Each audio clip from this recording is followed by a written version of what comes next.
guys? We're going to be talking about some R&B guitar today. And as you can tell, the first thing we notice is our chords are higher on the neck.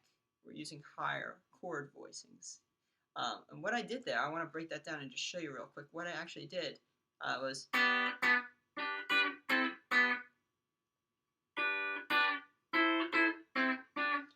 all that is a G chord triad. All G chords. And this, just A minor chord triads. So if I went,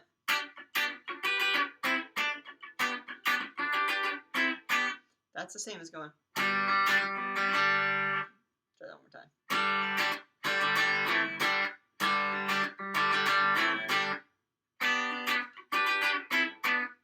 Or something like,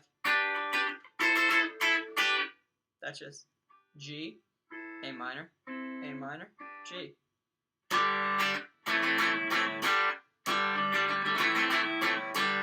So you can see we've got these higher chord voicings, and that's going to be point number one. That R&B guitar is that many times stylistically we do hear those higher chord voicings, and so as guitar players we know how to build those just out of bigger chords or just finding notes across the neck to make sure you know how to build those triads.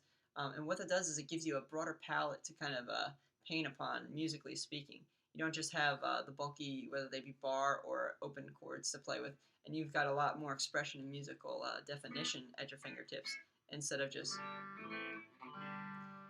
So it's nice. It's a nice option to have, and it really gives way to that stylistic sound of not only R&B, but absolutely funk, and even worship guitar uses that a lot.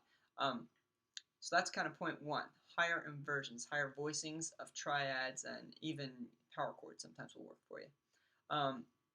Now R&B, if you haven't been told already, is just kind of stands for rhythm and blues. Now that was kind of a broad term that was kind of coined in around the 40s, I believe, and it kind of was blanketed even more so in the 70s when it came to many of the disco styles or even rock or, again, funk.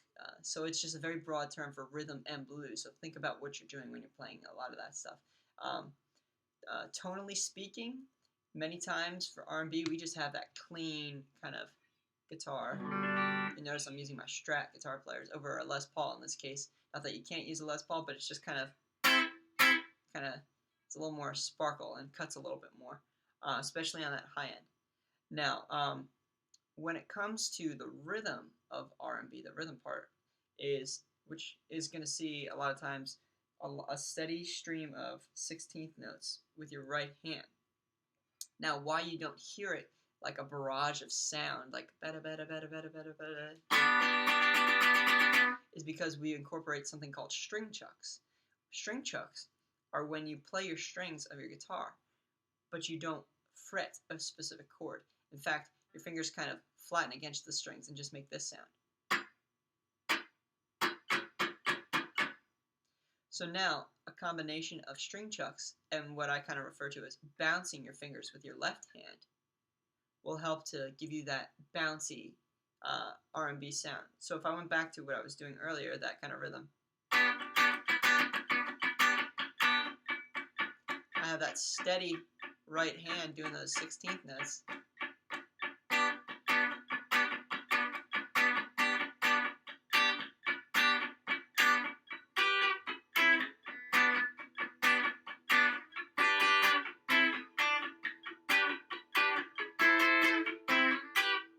You can kind of hear how that'll come into play. Now that takes a little bit of practice to be able to get that, but that's kind of the idea.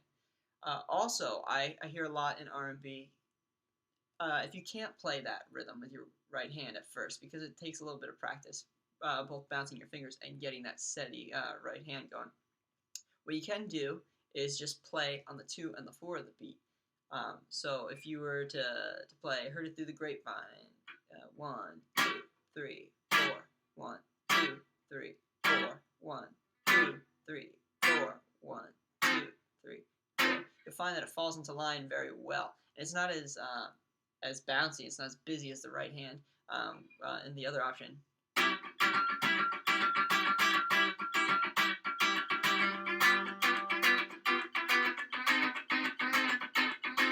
But it still gets the job done, and it kind of accentuates what the snare drum is doing too. Um, this will be a deceptively tricky style for some of us to get because another factor that you want to think about is that we actually play behind the beat slightly, not rushing it on top or on top of the beat, right on the click, so to say, or on the snare. You're just slightly behind, and that's just kind of a little bit of a hesitation.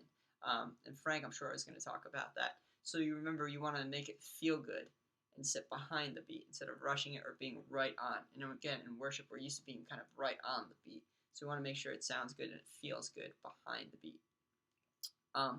Now, the final thing I want to say here is that we are very much as guitar players just a rhythmic force in this style. It's not a lead style, really. We're really just kind of holding down the rhythm with the drums. And it's almost as if the bass is kind of like the lead instrument in this case.